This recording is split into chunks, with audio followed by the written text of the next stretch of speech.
kabar semuanya? Baik, Kak. Baik, Kak.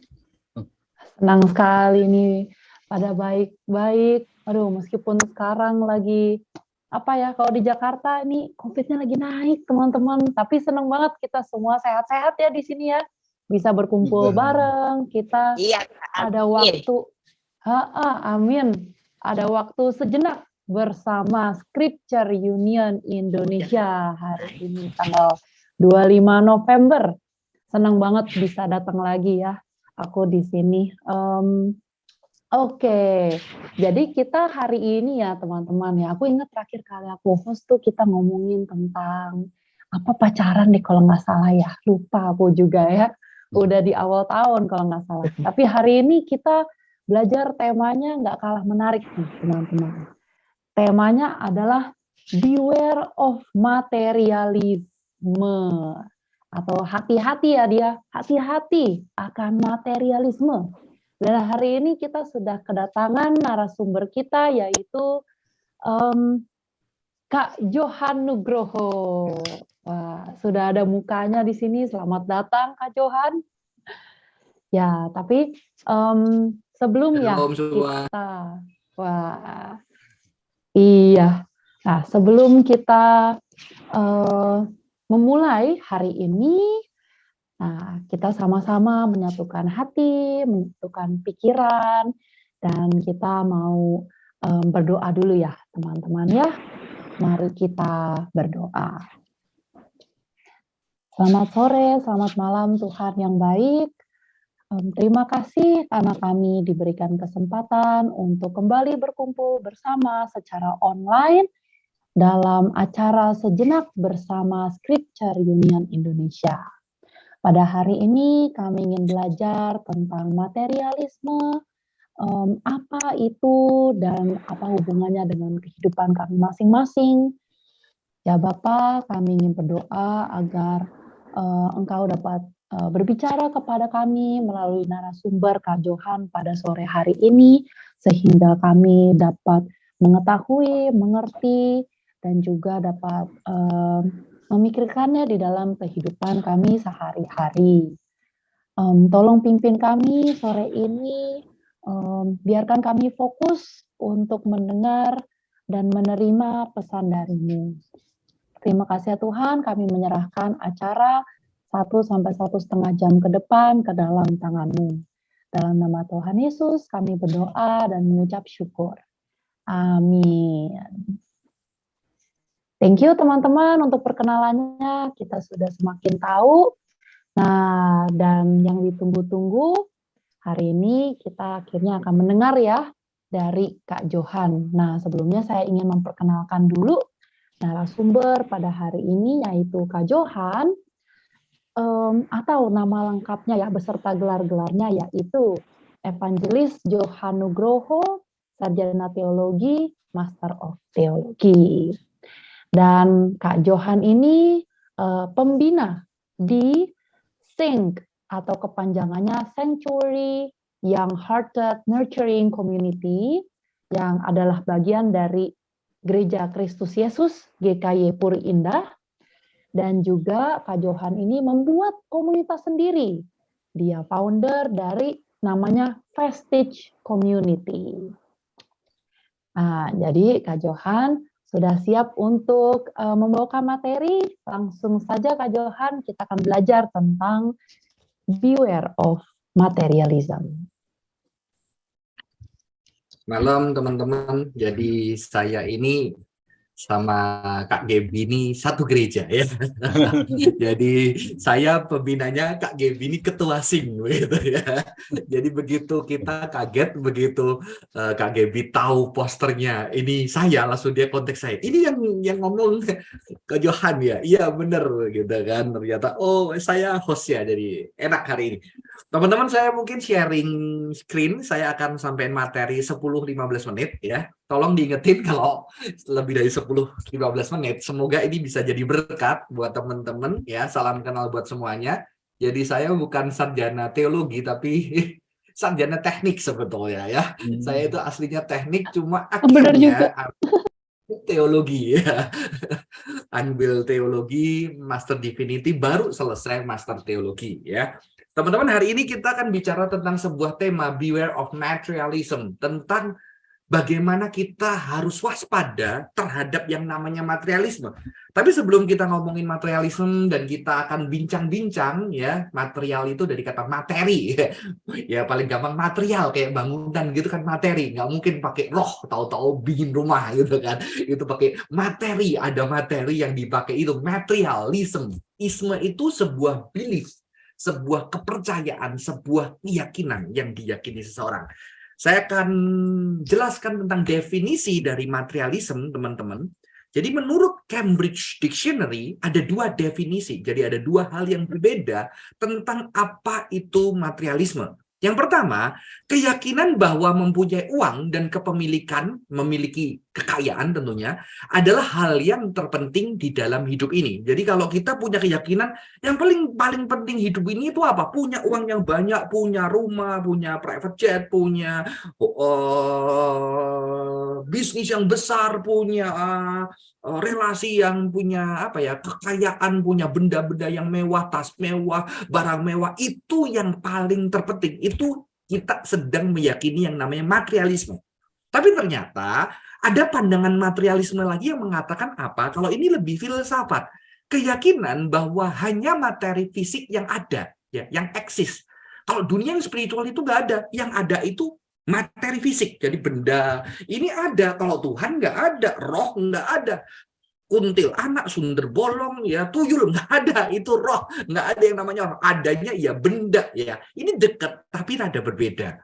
Nah, hari ini konsen kita sebetulnya yang ke atas, bahwa materialisme adalah kita yakin uang atau kekayaan atau semua yang kita miliki adalah hal yang paling penting. Kalau digabungin, nggak ada tuh Tuhan, nggak ada itu hal-hal rohani, hal-hal yang materi itu yang terutama di dalam hidup ini, gitu teman-teman. Kalau kita meyakini ini, maka kita adalah seorang yang mempercayai, yang menghidupi namanya materialism, ya. Isme itu kepercayaan.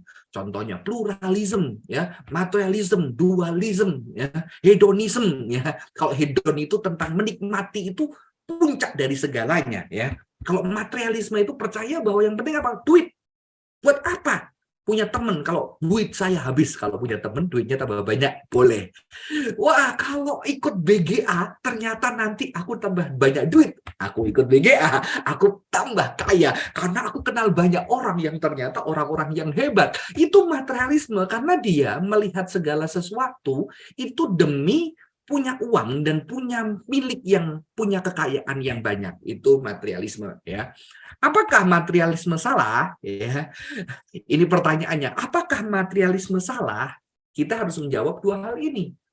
Apakah uang dan kepemilikan adalah hal yang terpenting di dalam kehidupan? Masalahnya, ya. Kalau kita tidak percaya uang penting, ada orang bilang, nggak penting uang. Enggak, uang penting, tetapi apakah yang terpenting? Anak saya tanya, Pak, kalau kehilangan saya tapi dapat uang banyak, milih mana? Ya enggak lah, milih kehilangan uang daripada kamu. Mengapa? Karena kamu lebih penting dari uang. Uang bukan yang terpenting, kekayaan Bapak nggak terpenting. Kalau kamu sakit, kalau kamu sengsara, tapi meninggalkan semua kekayaan, semua yang Bapak punya, nggak apa-apa. Yang penting kamu hidup. Tapi ada orang yang berpikir bahwa uang lebih penting dari teman, uang lebih penting dari kesehatan, uang lebih penting dari segalanya. Itu adalah materialisme. Jadi materialisme salah nggak? Bagi orang yang melihat uang adalah yang terpenting, nggak salah. Oke, teman-teman yang mana? Kalau Pak Johan jelas enggak, ya.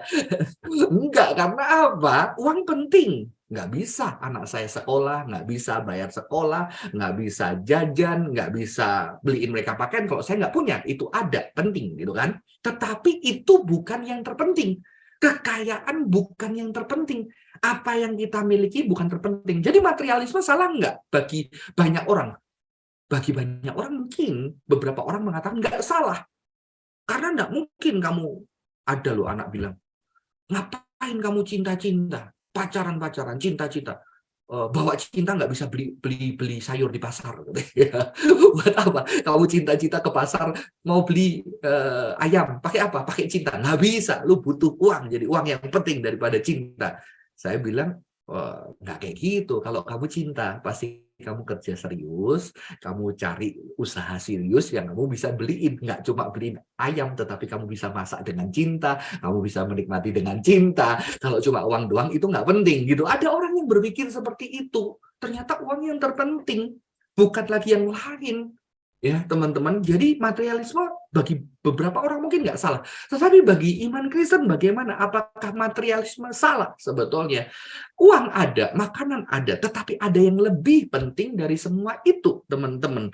Ada cinta, ada Tuhan, ada sahabat, ada sesama kita yang lebih penting dari uang. Maka banyak sebetulnya anak-anak yang kecewa. Kenapa? Karena ternyata teman saya dekat sama saya ketika saya punya uang, ketika rumah saya bagus, ketika saya punya benda-benda bagus, ketika saya terkenal, supaya dia ikut terkenal. Jadi dia lihat saya karena ada banyak hal yang saya miliki, bukan karena sayang sama saya. Ya. Dan yang kedua, apakah hal yang spiritual itu benar atau hanya materi fisik yang ada? Ya, ataukah Tuhan itu ada? Kalau orang materialis, dia nggak percaya nggak ada Tuhan, nggak ada yang namanya roh. Roh itu otak kita, karena kita memikirkan ada sesuatu yang lebih besar dari kita. Jadi roh itu ya yang ada hal materi fisik, roh nggak ada. Itu sebetulnya materialisme, teman-teman. Dan materialisme ini hari-hari ini sangat kuat, ya, sangat kuat. Mengapa, teman-teman? Nanti saya akan jelaskan supaya kita bisa mengerti. Dan ini dekat banget sama kita. Kita dituntut setiap hari, begitu buka sosial media, udah banyak jualan-jualan di sana ya. Kita beli apa itu muncul terus, modelnya macam-macam, iklannya keren-keren. Setiap hari kita pengen, karena ada benda-benda yang kelihatan, yang kita langsung pencet kalau punya uang, klik, langsung benda itu bisa datang ke rumah dan bisa datangnya cepet banget ya kan, mau cepet atau mau nggak cepet atau mau yang gratis gitu ya, yang gratis nunggu 2-3 hari kalau di Jakarta, kalau di tempat lain mungkin 4-5 hari teman-teman ya. Itu sekarang kita dibombardir dengan materi yang digambarkan, dia ada digambarkan melalui media, sosial media. Akhirnya ini sesuatu yang besar sehingga setiap orang, banyak nggak pendeta, nggak anak-anak Kristen atau nggak Kristen, begitu dapat uang gitu ya, mikirnya apa? Aku mau sumbangin orang dong, aku mau nolong orang. Enggak, mikirnya beli apa ya di sosial di marketplace ya, apa yang aku bisa beli ya, itu langsung dipikir, klik, begitu itu datang benda materi, dirasakan, dilihat, nyata ya, nyata itu yang ada di sekitar kita. Dan itu muncul setiap hari. Maka materialisme itu menjadi sesuatu yang sangat kuat, teman-teman. Mengapa? Karena kesuksesan diidentikan dengan itu. Orang sukses, kenapa? Oh, dia sukses. Akhirnya dia bisa beli mobil yang bagus. Dia bisa kelihatan tuh, materinya kelihatan melalui mata kita. Dia naik pesawat pergi ke luar negeri. Dia bisa jalan-jalan ke Jepang. Dia bisa ke Korea, ketemu artis Korea. Dia bisa keliling dunia. Dia bisa makan makanan yang difoto, kita bisa lihat langsung dengan materi tubuh kita. Wah, kalau sukses itu berarti kamu harus punya segalanya. Kamu harus punya uang tuh. Kamu harus punya materi-materi itu. Baru kamu sukses. Kalau kamu nggak punya, kamu nggak sukses. Dulu Kak Johan waktu jadi hamba Tuhan gitu ya, biasanya orang tua sedih, aduh anakku jadi hamba Tuhan gitu ya. Hamba Tuhan kan nggak bisa cari uang, harus bergantung kepada pemeliharaan Tuhan, nggak boleh pengen kaya segala macamnya. Biasanya banyak orang tua sedih. Dan begitu nikah, betul, setelah nikah juga nggak punya rumah, masih naik sepeda motor, teman-teman naik mobil. Terus ada satu keluarga yang anaknya sempat saya bimbing. Ketika saya datang, saya bimbing anaknya, nggak terima kasih, malah ngomong kalau nikahin anak orang tuh ya harus punya rumah sendiri. Ini kurang ajar nih. Orang ya nggak terima kasih, kurang ajar, kerendahin orang. Dan mereka melihat apa? Karena orang di dunia ini melihat kalau kamu sukses ya kamu punya itu. Kamu punya baju bagus, kamu punya pakaian bagus, kamu punya benda-benda yang bagus, kamu punya rumah yang bagus, itu semua ya. Dan dikaitkan dengan apa? Kebahagiaan dikaitkan dengan itu, ya. Kalau foto di tempat yang bagus kan senyum, pakai baju keren, nggak mungkin dia nangis. Terus difoto, diposting di sosial media, kan nggak mungkin. Yang diposting adalah yang bahagia. Padahal setelah itu dia mungkin sedih, lagi ribut sama suaminya atau lagi ribut sama papa mamanya. Kita nggak tahu kan, betul nggak? Iya nggak? Ya. Kita lihatnya apa? Kalau orang yang seperti itu bahagia, ya, artis-artis punya ini, punya itu, ke sana, kemari, dikejar-kejar orang terus. Waduh, kalau kamu tahu kehidupannya dikejar-kejar orang itu nggak enak loh. Ya, Pak Johan pernah kenal satu anak yang sangat anaknya orang kaya, dibilang nggak enak loh jadi anak orang kaya ya. Kenapa? Karena semua orang datang kepada dia untuk apa? Karena untuk kekayaan dia gitu loh. Kalau dia nggak kaya, kalau dia nggak terkenal, ada orang yang mau datang ya, teman-teman.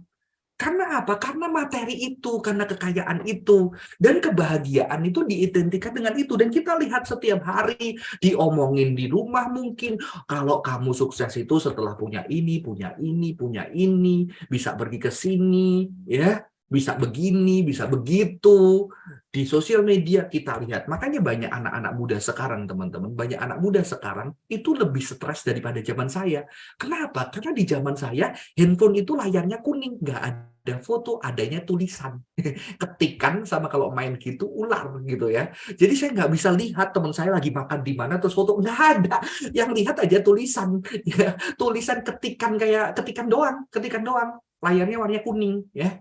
Nggak bisa. Maka saya nggak begitu stres lulus kuliah, karena nggak pernah lihat. Tapi anak sekarang, begitu lulus kuliah, dia gaji keluar, dia baru gajinya 5 juta, 6 juta. Temennya ada yang gajinya udah 2 digit. 2 digit itu 10 juta ke atas. Wah, langsung pamer di foto, makan di tempat yang, kalau gue makan di situ 10 kali gaji gue habis gitu kan.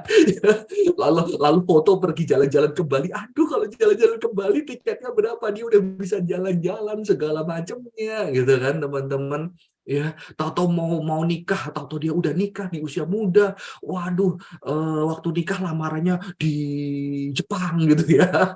Waduh, jangan di Jepang. Aku pergi 1 kali Jepang dengan gaji 1 tahun gitu, teman-teman.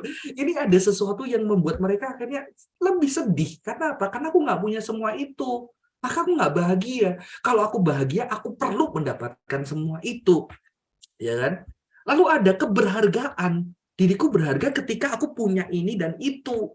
Dan hal ini setiap harinya dimunculkan di depan TV, kamera, di depan sosial media, di internet, iklan, semuanya. Bahkan mungkin teman-teman di gereja juga orang-orang yang seperti itu, karena orang-orang yang di gereja kan yang orang-orang yang bersosial media, betul nggak? Akhirnya orang-orang yang pakai pakaian bagus, wih keren, bagus, bawa itu di gereja juga. Jadi kita yang nggak punya semua itu menjadi melihat, coba ya, kalau kita punya semua itu, coba ya kita begitu, maka materialisme itu strong.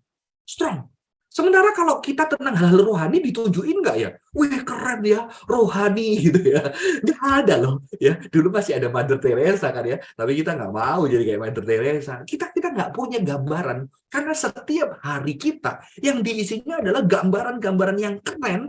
Tapi justru hal-hal yang berkaitan dengan materi dan kekayaan. Oke? Ya. Coba ya, kalau ada akhirnya orang-orang yang jujur, yang ternyata punya materi dan kekayaan itu sedih, dia cerita tentang kesedihannya. Mungkin kita mulai kaget gitu ya. Ya makanya kemarin ada istilah Crazy Rich. Wah, Crazy Rich itu lagi gara-gara film Crazy Rich Asia. Akhirnya ada Crazy Rich Medan, Crazy Rich Malang, Crazy Rich Surabaya, Crazy Rich Jakarta, Crazy Rich mungkin nanti kompleks kalian. Kompleks kita ada Crazy Rich. Wah, itu tambah stres anak muda. Kenapa? Gua nggak Crazy Rich gimana? Tahu-tahu yang Crazy Rich itu ketangkep. Ada kan ya? Yang ketangkep. Wah, ketika ketangkep banyak orang lega. Daripada Crazy Rich ternyata ketangkep, mendingan gue nggak Crazy Rich gitu ya. Jadi itu ada penghiburan gitu. Gara-gara ada yang ketangkep, menghibur yang ternyata nggak Crazy Rich. Ternyata hati-hati loh jadi Crazy Rich, nanti kamu masuk penjara. Ternyata itu uang itu bisa money laundry, uang yang dipermainkan dari orang-orang yang menyembunyikan uang-uang yang hasil korupsi dan segala macamnya. Akhirnya kita takut. Jadi itu ditubuhkan teman-teman. Dan termasuk mungkin di komunitas Kristen. Sehingga di gereja yang dilihat adalah orang-orang yang punya itu, yang punya benda-benda bagus, yang punya mobil bagus, punya rumah bagus, ya kan? Sehingga yang nggak punya itu merasa minder, ya. Dan kita merasakan dampaknya di tubuh kita. Saya ngerasain mengapa? Karena saya dulu bukan orang yang punya uang. Dulu Kak Johan sulit jadi hamba Tuhan. Mengapa? Karena dia pikir aku dulu miskin, aku dulu nggak punya uang, orang tuaku Waktu SMA sepeda motor aja buat aku nggak ada, aku harus naik sepeda. Nggak ada tuh aku bisa jalan-jalan keluar kota, nggak bisa aku beli barang bagus. Ya, di kamarku juga bahkan meja nggak ada. Tapi begitu ke rumahnya temen, waduh, ada komputer. Saya punya komputer itu baru sekolah S2. Bayangin kamu, teman saya punya komputer SMA. Saya main komputer pertama kali S2, nggak bisa Microsoft Word. Itu diajarin itu sama temen ya. Setelah S2, S1-nya itu waktu bikin skripsi nangis gitu ya. Akhirnya meminta jasa pengetikan. Zaman saya masih ada jasa ngetikin teman-teman. Karena saya nggak bisa ngetikin sendiri. Karena nggak punya komputer. Teman-teman punya. Akhirnya apa? Pernah direndahkan, pernah lihat, oh kamu nggak kayak gini, kamu nggak tahu pergi ke mall. Di desa saya nggak ada mall. Jadi saya nggak tahu mall. Pertama kali saya datang ke Surabaya, kagum, kok ada bangunan tingkat tinggi. Habis itu pusing. Kenapa? Karena mobil lewat, saya lihatin lampunya terus. Akhirnya saya mau pingsan gitu ya. Kayak kena hipnotis gitu. Silau dilihatin terus saking kagumnya ya. Orang kampung. Tapi dia merasa minder, makanya nggak mau jadi hamba Tuhan. Kenapa? Karena kalau jadi hamba Tuhan nggak bisa kaya, hamba Tuhan nggak bisa cari uang. Makanya ada altar call mau jadi hamba Tuhan. Nggak mau. Yang penting jadi businessman. Nanti nyumbang gereja dengan uang yang banyak. Jadi businessman gitu ya. Ternyata Tuhan panggil ya. Jadi nggak bisa lari, nggak bisa jadi businessman sekarang teman-teman ya. Jadi itu terjadi, dirasakan nyata, sehingga kita pengen ngalamin seperti itu. Dan ini gaya hidup yang dihidupin orang di dunia. Ya, nggak ada orang bangga. Gue bangga. Kenapa? Karena tas gue murahan. Gue bangga. Kenapa? Karena sepatu gue yang termurah gitu ya. Gue bangga. Kenapa? Karena kaos gue nggak ada yang lebih murah dari kaos gue gitu ya. Nggak ada. Yang ada aku bagus, mahal. Kalaupun murah itu adalah barang yang mahal tapi diskon besar gitu kan teman-teman ya. Kalaupun harganya mahal nggak ada mereknya, nggak mau ya. Karena merek itu nyata, bisa dilihat, bisa disentuh teman-teman ya. Ini sesuatu teman-teman.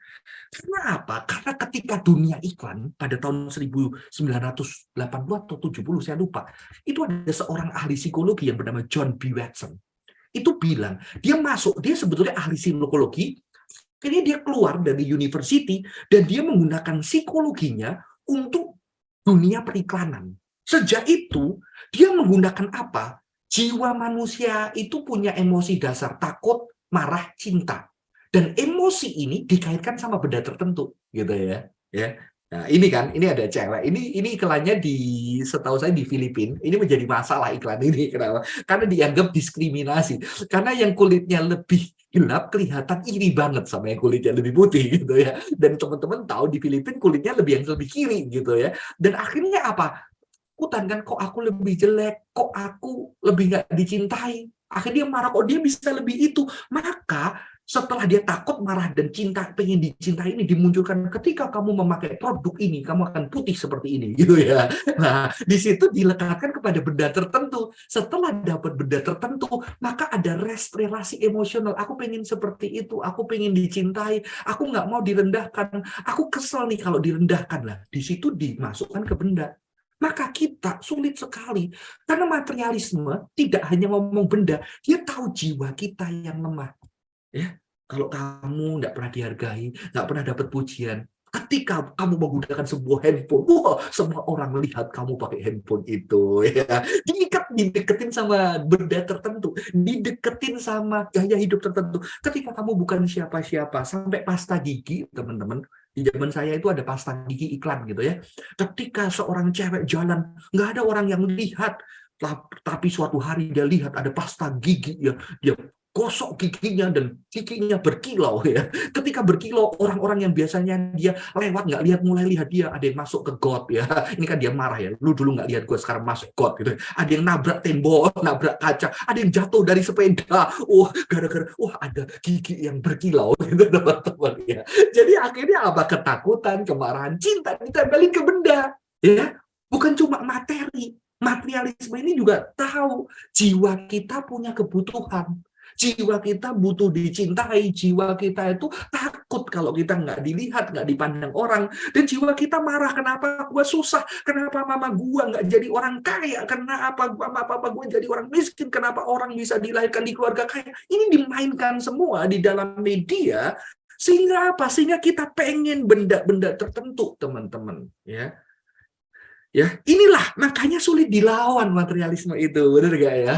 Siapa sih yang nggak seneng kalau pakai barang yang mahal? Saya juga seneng gitu kan. Siapa yang nggak seneng? Waduh, pakainya juga enak dan memang ada uang, ada barang begitu disentuh beda ya, ya Gaby ya. Setelah kerja bisa beli barang yang bagus, pakai petnya juga beda teman-teman gitu ya. Dan kita gampang sekali nggak hamba Tuhan, nggak orang biasa, gampang terjebak teman-teman. Dulu mungkin kita tidak terjebak.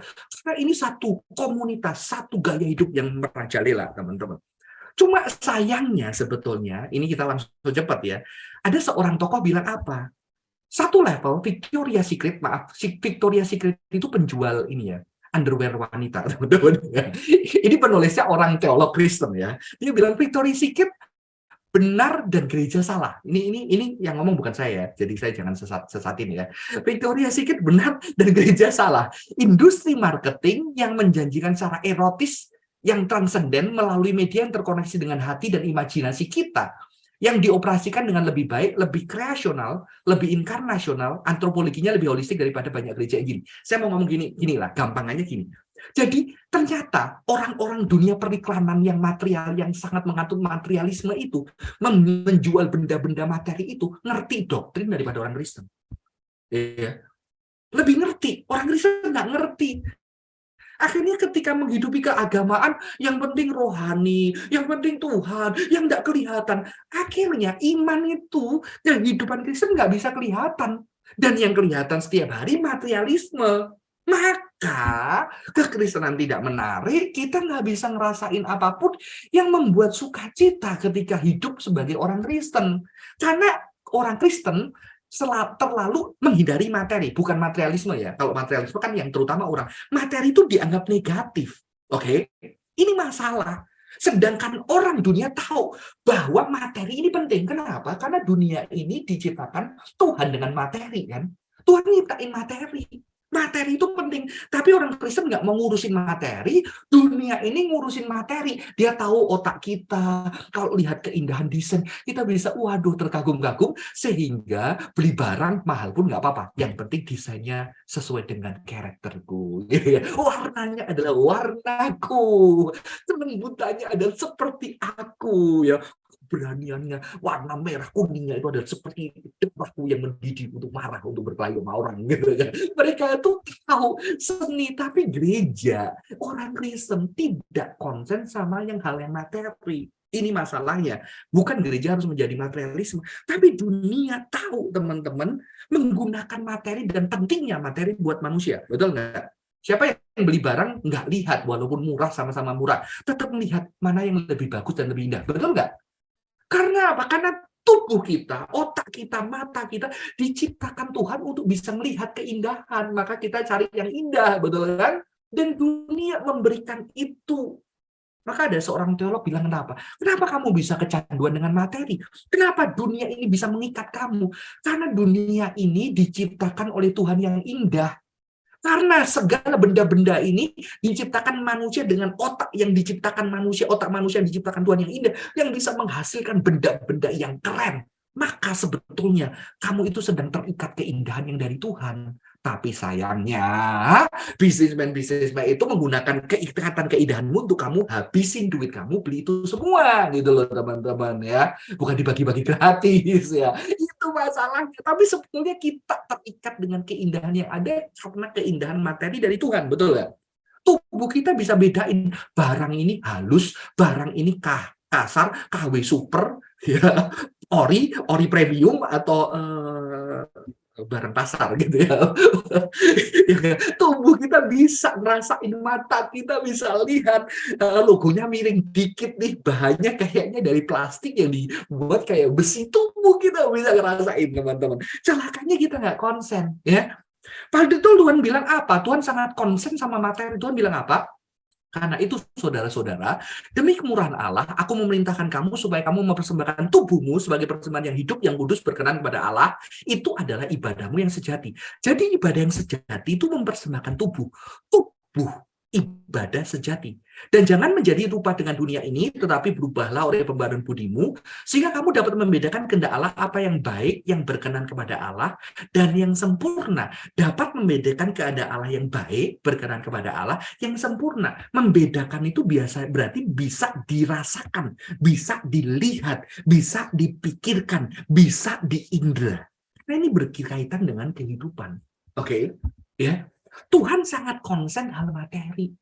Tapi banyak orang Kristen nggak peduli sama materi. Yang penting Tuhan, yang penting rohani. Padahal Tuhan, rohani itu juga nggak mungkin terlepas dari tubuh kita, betul nggak? Karena rohani itu artinya apa? Spiritual worship itu artinya apa? Ibadah yang sejati. Spiritual worship artinya apa? Mempersembahkan tubuh materi. Kadang kita orang Kristen nggak mau mendesain sesuatu yang baik, yang indah. Sehingga ketika orang datang ke gereja, asal-asalan musiknya, ya kan? Bau ruangannya juga nggak diperhatikan, ya. Padahal kalau Alkitab bilangin apa? Bait suci itu akan ada bau ini. Nanti ukirannya seperti ini. Warnanya ini dicampur dengan warna ini, diambil dari daun ini. Waduh, Tuhan itu detail banget. Ada aroma ini, jangan ini. Nanti kalau masuk kakimu harus begini, harus ada ini, gestur tubuhnya ini. Wah, sekarang yang pakai itu hotel-hotel yang mewah. Kalau kamu masuk ada aroma yang segar gitu ya. Kalau kamu masuk ada bau yang wangi, hawa yang sejuk. Tapi ternyata kekristenan justru tidak konsen sama hal yang materi. Ya. Padahal Kristen zaman dulu konsen banget. Gereja yang zaman dulu teknologi yang terbaru dipakai apa? Itu kaca-kaca yang berwarna-warni itu teknologi yang terkini pada zaman itu sebetulnya ya. Langsung dipakai untuk lightingnya gereja. Sehingga orang masuk ada warna-warna yang indah banget masuk dari cahaya matahari ke dalam gereja. Sehingga orang datang, waduh indah banget ketika datang ke gereja. Kalau sekarang banyak lapangan parkirnya ya, yang penting jemaatnya banyak gitu ya. AC-nya dingin udah cukup, nggak perlu ada kolam, nggak perlu ada taman gitu kan. Kalau ini celakanya Kristen ya hari ini ya teman-teman ya, kurang konsen sama materi. Sementara sekarang, waduh, mall-mall yang bagus di Jakarta itu kayak Taman Eden gitu ya. Anjing boleh ada kolamnya, ada ikan koi yang bisa kasih makan, lalu ada pohon-pohonnya, gerejanya semakin tandus gitu ya. Makanya orang sekarang punya uang banyak untuk apa? Untuk pergi ke Bali, merasakan alam yang diciptakan Tuhan, naik ke gunung, ya kan, merasakan keindahan. Kenapa? Justru karena dunia Kristen kita terlalu tidak peduli dengan materi. Ya, padahal materi itu pertama kali Tuhan menciptakan manusia, Tuhan kasih taman, Tuhan kasih air, Tuhan kasih kesejukan, Tuhan kasih keindahan, bisa makan bareng sama binatang. Ya, kalau sekarang kamu bisa tuh di Jatim Park ada. Kamu makan sebelahnya singa, tapi ada kacanya gitu ya. Kalau dulu ada bawah sambil dilus-lus gitu ya, singanya gitu ya. Mungkin dikasih makan aja dikit ya, nggak digigit pada zaman itu. Kalau sekarang mati gitu ya. Jangan makan sama singa ya. Itu indah banget Tuhan kasih, tapi kita terlalu takut dengan materialismenya harus takut. Sayangnya kita jadi ekstrim, kita jadi nggak konsen sama materi. Makanya nih, yang muda-muda, nanti kalau punya gereja, gimana materi itu kita dedikasikan kepada Tuhan. Sehingga orang datang bisa nyicipin ya. Saya kasih contoh, di gereja saya, sebelum pandemi, itu kan anggur sama roti perjamuannya itu ini, kan dibuat sendiri, dalam arti tetap beli. Ternyata rekan-rekan majelis di gereja itu, roti perjamuannya di-open lagi sebelum dikasih. Ngerti ya? Roti perjamuannya ini di-open waktu dulu sebelum pandemi kan. Di-open dulu sehingga besok ketika digigit terus gitu ya. Teman-teman tahu ketika pandemi kita pakai roti perjamuan yang sudah dibungkus itu loh. Ada yang bilang loh, kenapa ya sekarang kok nggak renyah gitu ya roti perjamuannya. Ternyata jemaat itu bisa ngerasain sesuatu biasa bertahun-tahun. Dulu enak banget nih roti perjamuan di GKI ini. Ternyata rahasianya di open dulu teman-teman ya. Di open dulu sehingga itu dirasakan loh sama jemaat teman-teman ya. Yang terakhir ya teman-teman, bagaimana kita menghadapi materialisme? Yang pertama teman-teman, the body shape the way we think. Ya. Tubuh kita itu membentuk cara pikir kita. tubuh kita sehari-hari lihat media yang lihat semua tawaran benda-benda yang indah. Jangankan kamu, saya pun yang hamba Tuhan juga, yang sudah ngerti teori tentang materialisme, yang sudah ngerti permainan iklan, tetap kalau lihat barang bagus ya, waduh rasanya pengen punya, betul kan ya? Nggak apa-apa kalau pengen punya, jangan dibeli terus saja gitu kan. Pengen, karena apa? Karena itu sehari-hari kita lihat. Ya, bukan di iklan terus lihat teman kita pakai benda-benda itu, ke gereja lihat orang-orang pakai benda itu, kita pengen gitu kan, kita pengen ya.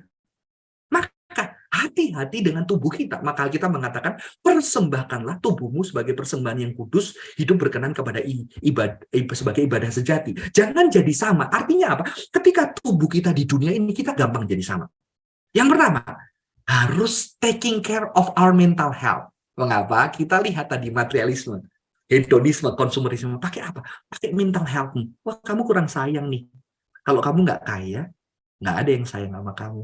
Kalau badan kamu tidak beli benda ini yang membuat kamu putih, nggak ada yang sayang buat kamu.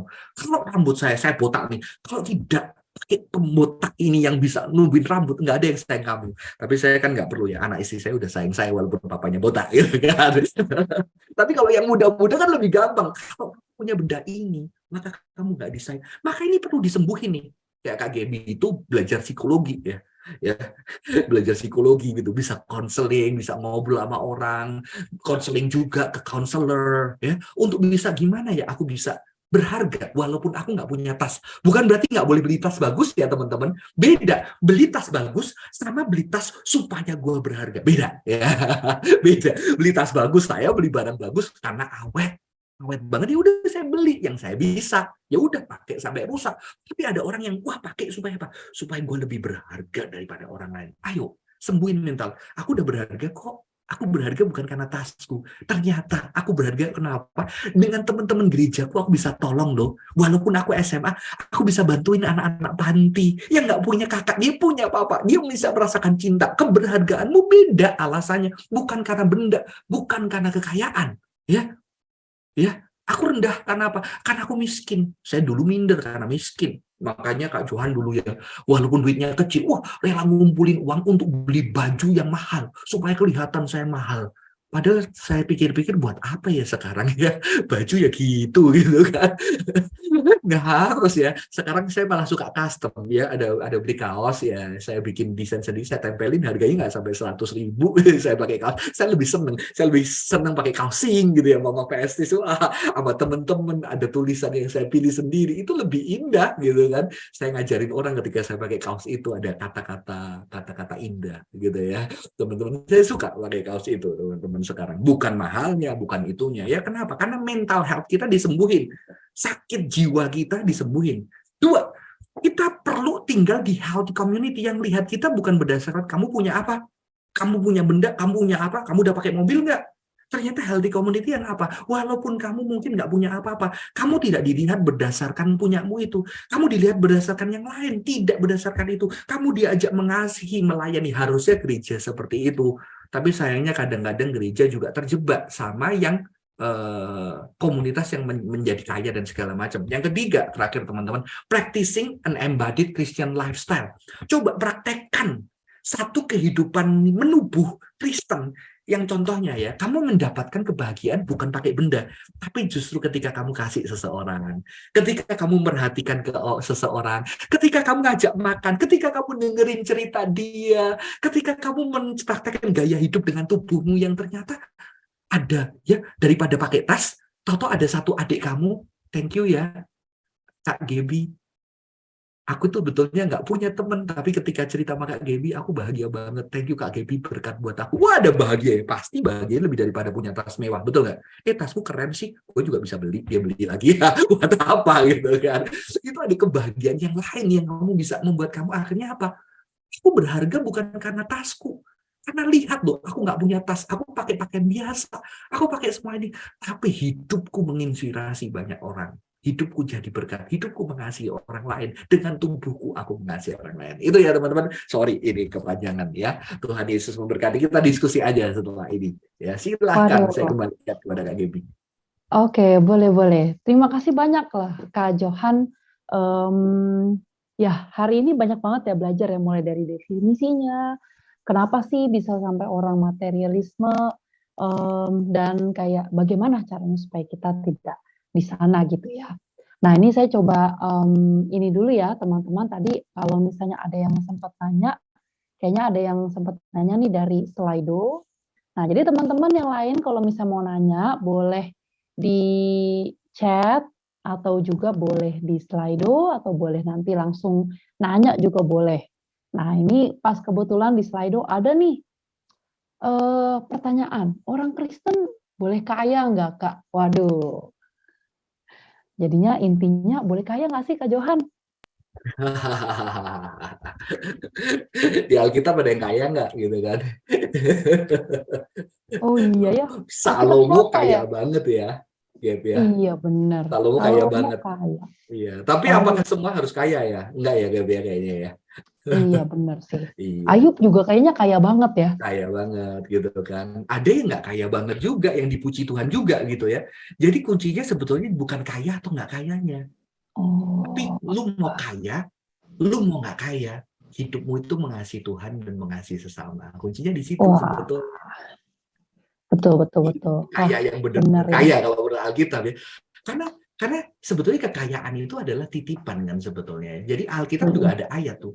Berhati-hatilah, keinginan untuk kaya itu bisa membawa kepada dosa. Ada ayat tuh, teman-teman ya. Jadi Hmm, jangan ingin kaya. Tapi kalau kamu diberkati dengan kekayaan, gunakan berkat itu untuk memberkati orang. Tetapi kalau kamu tidak kaya, ya, tidak kaya, tetap kamu tidak ada alasan tidak mengasihi orang. Bahkan ada doa yang beda loh di Alkitab ya. Tuhan apa tuh? jangan jadikan aku kaya supaya aku melupakanmu. Jangan jadikan aku miskin supaya aku jangan mengutukimu. Ya. Jadi ternyata ada orang Oh, yang ketika kaya lupa Tuhan. Ya, oke. ya mungkin kayak saya nggak dikasih kaya, mungkin kalau saya kaya lupa Tuhan gitu kan. Tapi ada Hmm. orang-orang yang ketika miskin banget dia ngutukin Tuhan gitu kan. Ya Oke. kan? Di kakaknya gue gitu, ada orang yang takut loh, gue nggak tahu gue nanti kayak ngantuk itu, gue takut nih nanti kalau gue kayak ninggalin Tuhan gimana, kalau gue miskin kutuk itu, jadi dia Tuhan gue tengah-tengah aja, ada yang doa kayak gitu kan. Tapi intinya apa sebetulnya kan itu titipan Tuhan. Teman-teman jangan berpikir jadi orang kaya mudah loh, ya Hmm. jangan pikir loh, jangan pikir mudah, serius teman-teman. Saya ketemu rekan ya kaya, dia cerita kadang-kadang di pandemi ini pengen jadi kayak Pak Johan aja gitu ya, hidup cukup. Waduh. Kenapa? Kalau saya kaya, karyawan saya berapa ratus. Ketika pandemi Heeh. saya mikirin itu dari pinjaman bank, gaji mereka satu-satu, mastiin mereka nggak mikir kayak saya tiap hari ini Hmm. bunga banknya berapa ini mah. Kalau kita lihat dianya punya segala macam, mungkin kita pengen jadi kayak dia pengen jadi kayak kita. Aneh kan sebetulnya manusia itu ya. Saya sampai kadang-kadang ketawa sama istri. Gaby pasti pernah dengar. Kita ini nggak punya uang, tapi kita punya waktu banyak, nggak punya uang untuk jalan-jalan gitu kan. Tapi ada orang yang punya uang banyak, nggak punya waktu buat jalan-jalan gitu. Jadi Iya, betul betul. masih mending saya lah kalau nggak bisa jalan-jalan jauh, jalan-jalan ke taman juga, lihat sama temen kumpul ya indah kok, ya nggak jauh-jauh juga kan sebetulnya ya.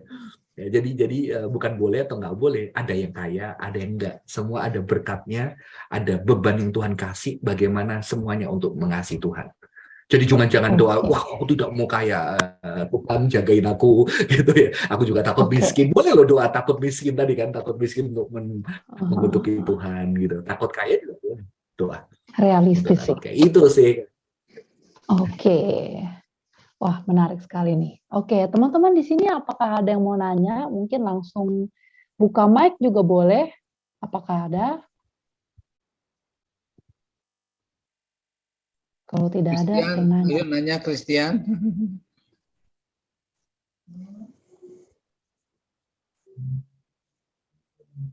Nah, kalau tidak ada yang nanya, saya yang nanya, Niko. Iya. Tadi kan itu maksudnya dari perspektif, oke nih, kita sekarang memang nggak ada duit, nggak ada apa gitu ya.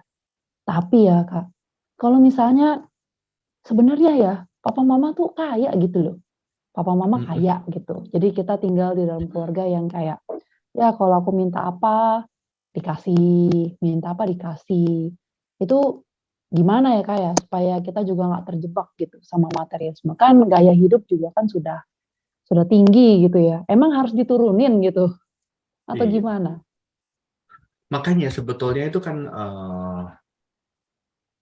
mewah atau nggak mewah itu ukurannya kan sulit sebetulnya, Gap. Mm-mm. Ukurannya sulit, Iya. ya kan? Karena bagi kita, jujur ya, waktu dulu saya kan nggak punya AC. Orang yang punya rumah ada AC itu bagi saya udah mewah, ya kan? Hmm. Jadi pertama kali saya nggak punya AC, nggak bisa AC kan, tidur tanpa AC udah biasa. Begitu pakai AC, 1 minggu demam saya. Iya. Gimana? Demam gitu. Setelah lama pakai AC, tahu-tahu pelayanan di pedalaman nggak ada AC gitu. Setelah itu demam juga karena nggak ada AC Oh, gitu. Kena kipas angin kan di pedalaman Kalimantan. Jadi sebetulnya waktu itu standarnya apa? Iya kan? Apakah tahu-tahu harus susah? Mm-mm. Apakah saya harus apa ya? Saya harus jadi miskin gitu kan, supaya saya tidak terlihat materialisme. Saya rasa tidak begitu ya, karena begini. Ukurannya itu sebetulnya hati kita. Materialisme itu tidak pasti orang yang punya banyak duit itu materialis. Tapi orang yang miskin nggak materialis, ngerti ya maksudnya? Malah jangan-jangan orang yang nggak punya uang sangat materialis karena dia nggak ada kan. Dan beberapa orang kaya malah ngelihat ketika aku punya kaya ini bukan segalanya, karena gue nggak butuh papa, mama, uang segala macam. Ini barang mewah itu nggak ada apa-apanya. Karena aku butuh lebih kehadiran relasi. Jadi banyak orang yang juga kaya yang saya temuin juga, nggak semua juga ya. Orang kaya juga banyak. Ada orang-orang yang sadar bahwa itu bukan segalanya. Jadi sebetulnya bukan ke penggunaannya, tetapi batin kita ketika kita menggunakan itu. Dan jangan merasa kita ini pasti kalau sudah berhasil bersih, kita bersih, ngerti ya? Oh, berarti Kak Johan sekarang nggak materialis. Sekarang, besok nggak jaminan, ngerti ya maksudnya ya? Bisa aja di dalam 2-3 kata, 3 minggu kemudian saya menjadi orang yang materialis. Wah, itu harus sadar lagi, harus balik lagi. Jadi sebetulnya materialisme itu berbicara tentang ikatan hati kita. Kalau kita bisa pakai, makanya Yesus apa? Yesus itu pernah lihat Yesus dikasih minyak urapan yang mahal banget, ya kan? Kok dia mau? Itu kalau kelihatan orang miskin, ini gaji 1 tahun gue bisa makan tuh 1 Yesus pakai loh. Karena Yesus tahu hati orang yang memberi itu bukan hati yang untuk medan mewah, dan dia tahu hati Kristus itu tidak terikat benih pemberian yang itu gitu loh teman-teman. Ya, tapi dia tahu hatinya tidak terikat benda karena dia melihat menerima pemberian orang dan menerima cinta orang itu juga membahagiakan orang itu, ngerti ya maksudnya ya. Jadi bukan ke bendanya, bukan ke situnya. Maka yang Yudas kelihatannya nggak materialis, kok mahal gitu dibuat kaki 1 kali. Kan bisa dibagi-bagikan orang miskin. Yesus malah negur kan. Dia kelihatannya bela orang miskin padahal hatinya nggak ada buat orang miskin. Ngerti ya?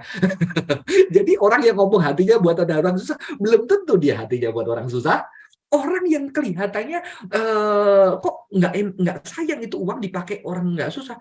Karena begitu orang yang seperti itu, saya percaya orang yang hatinya tidak terikat. Ketika dia diminta untuk melakukan sesuatu untuk orang lain. Saya bayangkan Yesus hari itu bilang wanita ini, oke, kamu masih punya uang lagi, kamu kasih tuh ke orang miskin, pasti dikasih, ngerti ya?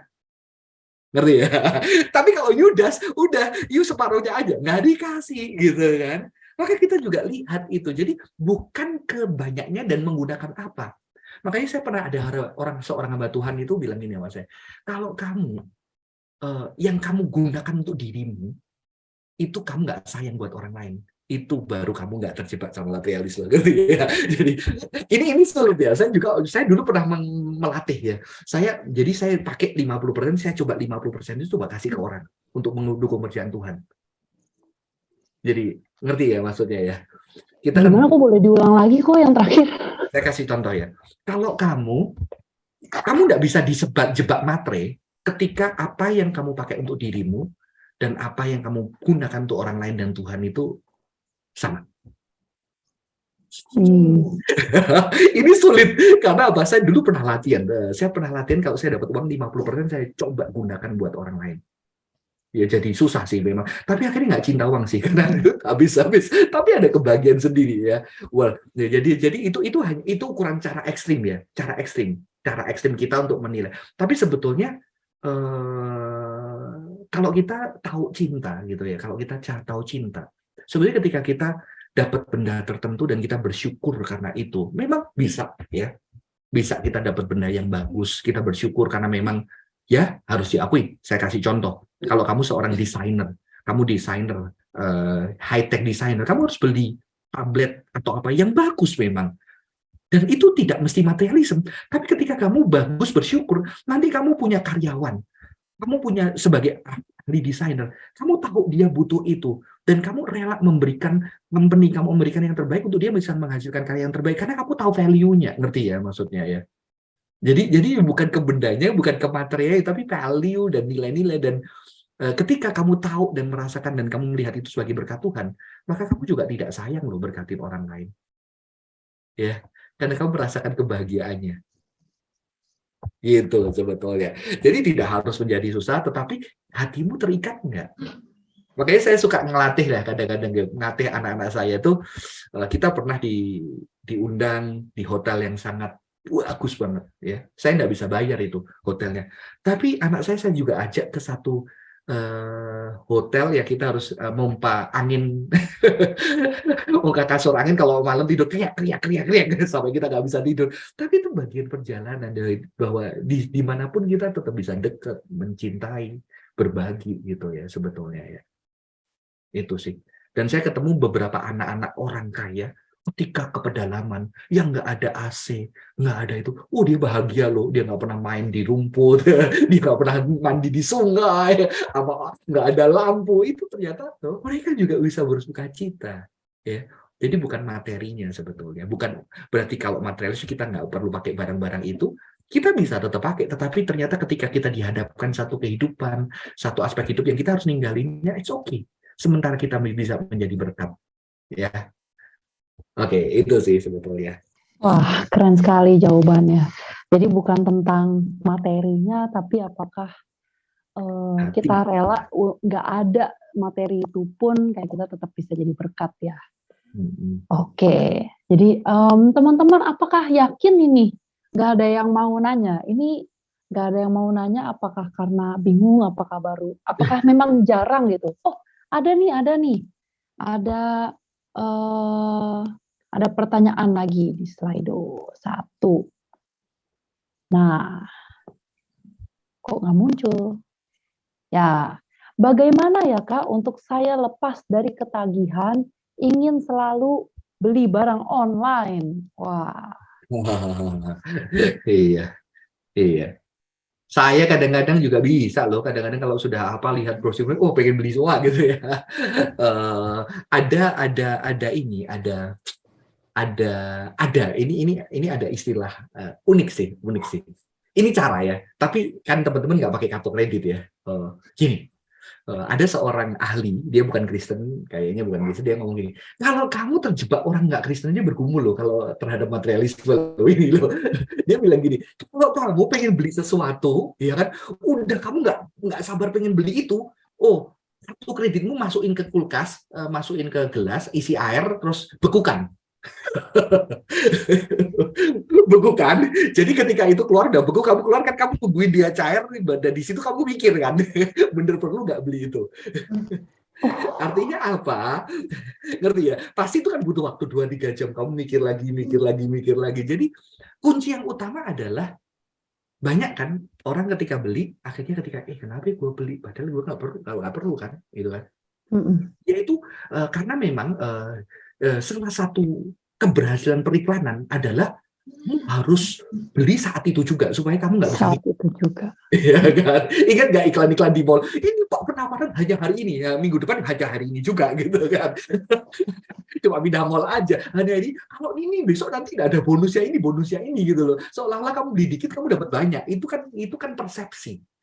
Maka kita nggak ada waktu jeda, kita harus memutuskan hari ini. Termasuk beli rumah. Kalau kamu nggak beli rumah hari ini, nanti suku bunga naik. Nanti beberapa tahun kemudian kamu harus ini. Emang Tuhan nggak bisa memberkati lebih berlimpah juga beberapa tahun kemudian gitu kan? Ya, kita kan ditakut-takuti kan? Itu ada ketakutan. Jadi perlu waktu untuk tenang, tahan dulu seminggu.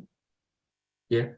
Dan ini tidak gampang kalau apa? Kalau tubuh kita sudah terlatih, saya kasih contoh. Tubuh kita sudah selama 1 tahun setiap ada barang beli, setiap bulan selalu beli. Itu nggak mudah. Mengapa? Karena tubuh kita sudah membentuk behavior. Otak kita udah cepet. Kalau beli datang berharga, Lah ini nggak mudah, kita perlu dibantu, kita perlu temen yang ada ngingetin kita. Teman-teman, saya melatih anak saya, kalau lihat barang, contohnya mainan. Wah, begitu muncul pertama kan mahal banget, saya bilang sabar. Nanti pasti tahun depan didiskon gitu ya. Begitu didiskon dia tahu loh, kamu bisa dapat 2 kan tahun depan karena udah nggak laku, nggak in banget.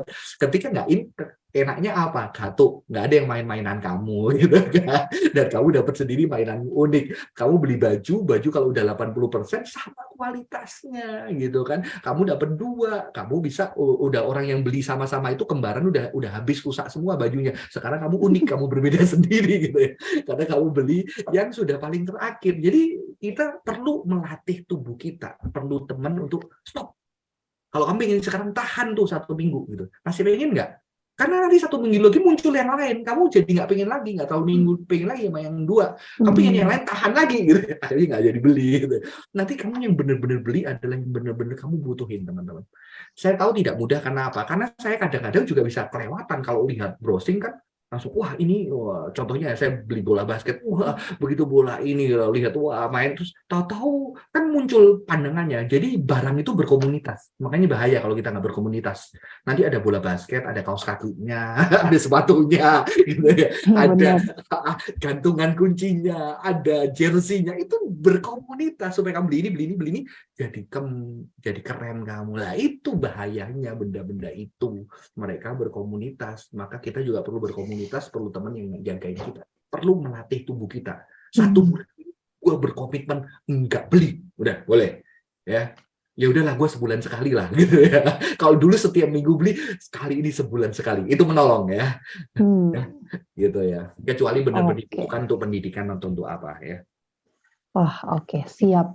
Tahan berarti ya, tahan dulu, lihat itu beneran yang kita mau atau yang kita butuhkan. Oke, ini ada pertanyaan lagi nih. Salahkah saya karena iri dengan teman yang kaya? Nah, ini teman ini baik ya, jadi jujur. Ini justru yang baik, jadi kita jujur. Kita pasti punya iri hati semua kok, ya kan? Cuma irinya beda-beda ya. Karena apa? Karena dunia kita kan memang bandingin, nunjukin yang lain lebih itu, lebih ini, ya kan? Makanya dulu sejak kecil kan, kalau kita dapat nilai 6, yang lain 6 gitu ya. Kalau kita dapat nilai 9, kita nggak bahagia ketika yang lain juga 9. Tapi kalau kita dapat 6, yang lain nilai 4, kita lebih bahagia daripada nilai 9. Karena ada yang lebih rendah dari kita kan, gitu kan. Kan dunia seperti itu. Jadi kejujuran untuk iri, kejujuran akan ternyata aku iri sama teman ini, nggak apa-apa, itu jujur dibawa apa Tuhan aku iri. Terus dikenalin lagi, iri apa? Oh, aku iri karena dia mungkin lebih kaya daripada aku. Kenapa? Ternyata aku nggak kaya. Kenapa kalau nggak kaya? Karena kalau kaya, dia bisa beli ini, bisa beli itu. Aku ternyata nggak bisa beli ini, bisa itu, gitu kan. Itu jujur dengan keadaan itu boleh, jujur. Lah, kenapa kalau kalau bisa nanti teman-teman bisa lihat lagi. Oh, dia iri kayak aku. Kira-kira dia iri nggak ya sama kamu gitu ya? Jangan-jangan dia iri loh sama kamu, bisa. Aku kaya, papa mama aku kerja, baik, banyak. Tapi ternyata aku nggak bisa loh menghargai barang ketika aku punya. Ternyata ada orang-orang yang nggak kaya, lebih bahagia. Anak saya lihat, kadang-kadang temennya kaya, dia lihat. Ternyata Pak, temen kayaku itu, dia bilang kok kamu bahagia ya, memang kamu nggak kaya, tapi papamu ada buat kamu sama kamu, aku lebih bahagia gitu kan. Itu kan sesuatu yang kita nggak bisa lihat orang lain, tapi kejujuran itu boleh dibawa sama Tuhan, diceritain kenapa. Terus kalau kamu ngaya mungkin merasa tidak berharga, nanti kamu coba lihat, ternyata ada loh yang membuat kamu berharga. Saya kasih contoh, saya dulu nggak punya uang. Saya, maaf, dulu waktu SMA deketin cewek, nggak boleh. Kenapa? Karena miskin, nggak boleh sama orang tuanya. Akhirnya merasa nggak berharga. Ternyata, teman-teman, akhirnya saya nggak begitu mengejar kekayaan, saya mengejar olahraga, saya jadi atlet. Ternyata ada loh hal yang saya punya, yang teman-teman saya nggak punya, gitu kan. Karena saya hidup biasa berat, saya latihan, saya bisa juara, saya punya sesuatu yang lebih, gitu loh, yang Tuhan kasih juga, gitu kan, teman-teman. Akhirnya, ketika kuliah, apalagi ketemu orang kaya, ternyata banyak orang kaya juga kasihan, ya. Banyak loh mereka kasihan, serius banyak yang kasihan gitu kan. Mereka juga punya pergumulan sama seperti kita, pergumulannya cuma beda aja. Mungkin mama papa yang nggak pernah ada, ya. Saya ketemu satu anak tuh, Pak, kok mama papaku pergi, aku nggak nangis. Tapi waktu SD, pembantuku pergi, aku kejang. Dia kejang karena apa? Yang rawat tiap hari pembantunya, dia kejang 3 hari, teriak-teriak karena papa mamanya nggak ada. Dia kaya, teman-teman, bisa sekolah jauh, bisa apa. Jadi setiap orang punya pergulatannya, ya. Ya, tapi kejujuran ini bagus. Oke. Oke. Wah, keren sekali teman-teman yang bisa jujur di sini. Thank you. Itu benar, itu tidak mudah. Oke, teman-teman, mungkin karena waktunya sudah hampir jam 7:30. Nah, aku mau ngajak teman-teman untuk bisa join di Slido, karena selain teman-teman yang mau nanya, kita juga mau nanya nih sama teman-teman. Nah, kita mau nanya, apakah teman-teman merasa pembicaraan malam ini menjawab kebutuhan teman-teman. Dan di sini teman-teman bisa buka Slido-nya dan bisa jawab ya atau tidak. Kalau misalnya merasa, oke, pembicaraan malam ini bagus sih, tapi kok kayaknya kurang relevan ya, belum punya duit lah, apalah, ya bisa jawab yang tidak. Tapi kalau ternyata, wah ini sangat relevan sih, aku justru sedang bergumul dengan ini, kedepannya aku jadi tahu, aku kalau punya duit mau diapain gitu ya. Nah, bisa jawab yang ya. Jadi silakan teman-teman, kasih dijawab aja ya atau tidak. Dan ini nggak akan ada hasilnya, nggak tahu juga siapa yang jawab tidak, siapa yang jawab iya, kita nggak tahu. Jadi tenang aja, ini sangat anonim. Kalau memang berasa tidak relevan, boleh jawab yang tidak. Nah, setelah itu ada juga nih, kayak kita mau nanya topik apa sih yang teman-teman mau usulkan di sejenak bersama Scripture Union selanjutnya. Nah, ini boleh apapun ya yang sedang dirasakan, boleh nyontek atau enggak. Kalau misalnya itu boleh diketik aja. Benar-benar topiknya terserah, mau apapun boleh. Mau tentang gimana jadi kaya, boleh. Kita juga isi apapun yang kayak teman-teman pikir, apa ya topiknya yang oke gitu, boleh. Nah, ini ada yang lagi typing, apa nih topik yang menurut teman-teman menarik nih, kayaknya saya butuh deh gitu. Itu boleh di sini. Oh, bagaimana supaya tidak malas? Oh ya, betul sekali. Saya juga malas dulu SMP kerjanya main terus. Boleh, nanti akan ditampung dan akan dilihat. Mungkin ke depannya bisa ya kita ngobrol-ngobrol lagi, ada narasumber yang lain untuk ngomongin tentang topik ini. Ya, apakah ada yang mau lagi? Kita tunggu 2 menit ya teman-teman ya. 2 menit supaya teman-teman bisa pada jawab. Ya kalau misalnya nggak ada ide juga nggak apa-apa sih. Tapi masa sih nggak ada ide? Lebih dari 1 jawabannya boleh juga, terserah teman-teman.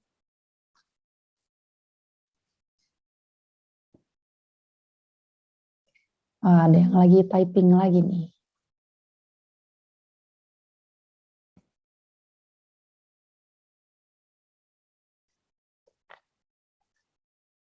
Ya, tapi semoga teman-teman hari ini bisa mendapatkan sesuatu. Waduh, bagaimana caranya saat ngobrol saya tidak mengumpat? Wah, menarik sekali nih topiknya. Saya tidak terlalu bisa relate ya, karena dulu mau ngumpat tapi malah nggak bisa. Mungkin kalau saya yang usul topik, bisa nggak saya ngobrol sambil mengumpat? Waduh, salah ya. Ya, seperti itu. Ya, jadi teman-teman bisa tulis apa saja topiknya, nanti kita akan sampaikan ke Scripture Union, jadi nanti mungkin di tema sejenak bersama Scripture Union selanjutnya bisa nih ada topik-topik ini. Wah, lagi ada yang typing lagi. Ada 2 orang lagi typing.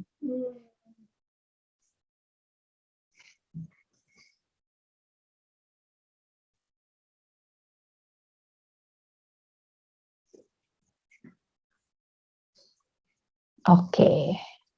Ya, teman-teman, ini teman-teman silakan dilanjutkan, pollingnya tidak akan ditutup, jadi bisa langsung ke slido.com, kodenya SPSU, besar semua. Nah, dan sambil nanti ada pengumuman dari Kak Jeffrey, boleh juga dilanjutkan ya, kalau tiba-tiba ada topik yang teringat gitu ya. Ini saya tutup share screen-nya, tapi pollingnya masih ada. Ya, jadi saya serahkan kembali ke Kak Jeffrey kalau ada pengumuman lanjut, Kak. Kasih Kak Gebi. Ya, dari kami Scripture Union sangat bersyukur malam ini kami bisa melaksanakan talkshow remaja, dan makasih banyak untuk Kak Johan sama Kak Gebi yang telah membantu untuk talkshow ini. Dari kami ingin memberikan pengumuman. Izinkan Kak Jeffrey share screen.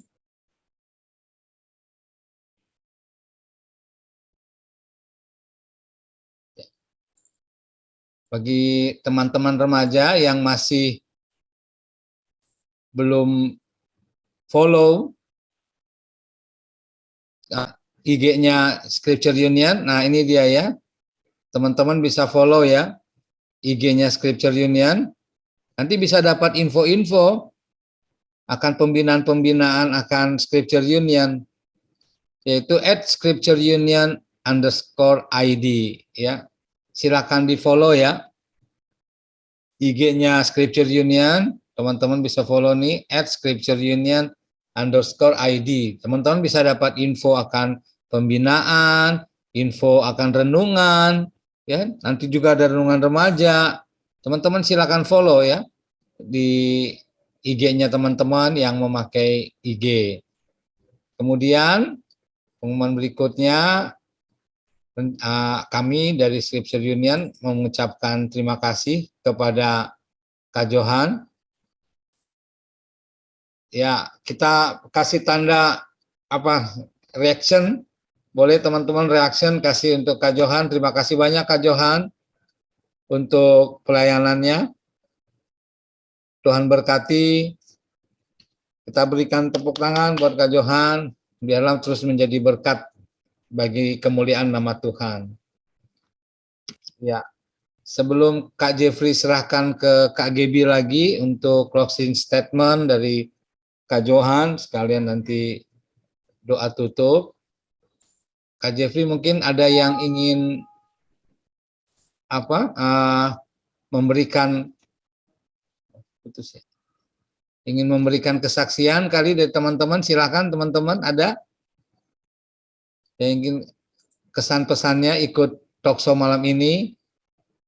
Dari Kenzo, Cindy Salem, boleh ingin memberikan kesaksian ikut talkshow ini, jadi berkat nggak nih? Christian, jadi berkat nggak Christian? Silakan dibuka.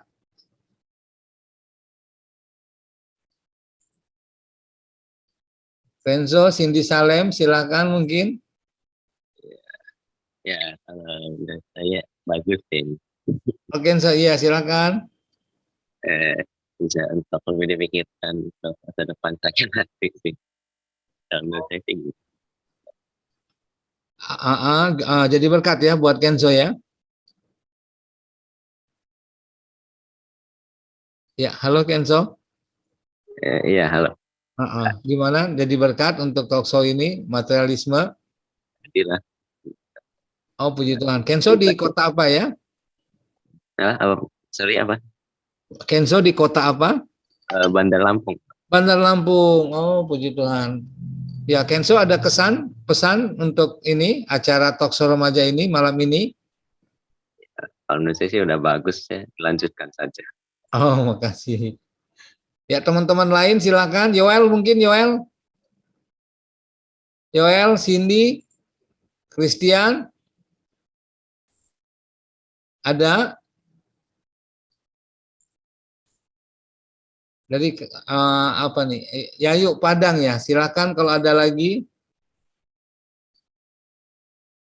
Oh iya, oke. Kalau nggak ada berarti saya kembalikan ke KGB untuk minta Kak Johan boleh closing statement ya. Silakan KGB. Oke, terima kasih ya teman-teman semua mau hadir sampai terakhir. Kita sudah belajar sekali lagi ya tentang materialisme, apa itu, ya, dan semoga ini kayak bisa teman-teman bisa pikirkan terus ya setiap hari ya, benar-benar motivasi dari hari ke hari bisa beda-beda gitu soalnya. Oke, saya serahkan kepada Kak Johan untuk mengakhiri dan juga menutup di dalam doa. Ya, mungkin closing statement ya untuk ini. Cinta terbesar dinyatakan melalui materi, yaitu Kristus yang mewujud nyatakan cintanya dengan tubuhnya yang diberikan buat kita. Jadi itu materi. Jadi cinta yang tertinggi kita bisa rasain ketika itu menjadi materi. Jadi materi itu indah, materi itu baik, materi itu diciptakan Tuhan untuk mencintai. Jadi ketika kita punya materi, mau itu apapun, mahal, tidak mahal, dan terutama tubuh kita, materi yang terutama yang Tuhan cintai, yang dengan tubuhnya dicintai, bisa menyatakan cinta buat orang lain. Ya. Jadi itu mungkin materialisme Kristen gitu ya. Bukan uang, bukan kekayaan, tapi tubuh Kristus dan tubuh kita gitu ya. Itu sih. Mari kita bersatu hati dalam doa. Tuhan, bersyukur buat tubuh yang Kau berikan. Tapi melalui tubuh ini kami juga banyak ditipu oleh dunia yang menggunakan setiap anugerah Tuhan tidak mengembalikannya kepada cinta. Tidak digunakan untuk mencintai, tetapi justru untuk semakin membuat orang merasa tidak berharga, tidak dicintai, merasa bisa dicintai dan berharga ketika kami punya ini dan itu. Padahal cinta dan berharga ketika tubuhmu, materi, kau menjadi materi yang bisa disentuh bahkan terluka untuk kami, dan menyatakan cinta yang terbesar, yaitu melalui materi Allah yang menubuh. Dan kau menganugerahkan tubuh ini juga untuk menyatakan cinta yang terbesar buat orang-orang di sekitar kami. Dan itulah kebahagiaan yang terbesar yang kami miliki ketika kami bisa memberikan diri kami bagi orang lain. Dan biarlah kami tidak tertipu Tuhan dengan terus direndahkan, tidak berharga ketika kita tidak punya ini dan itu. Karena tubuh kami saking berharganya, Tuhan mati buat kami, untuk kami bisa hidup dengan cinta bagi orang lain. Dan materi-materi yang kami punya, kekayaan yang kami punya, bahkan juga ketidakkayaan dengan materi yang sederhana, semua bisa digunakan untuk mencintai. Dan biarlah kami melakukan itu untuk cinta padamu Tuhan. Terima kasih Tuhan, di dalam nama Tuhan Yesus kami berdoa. Amin. Amin. Amin.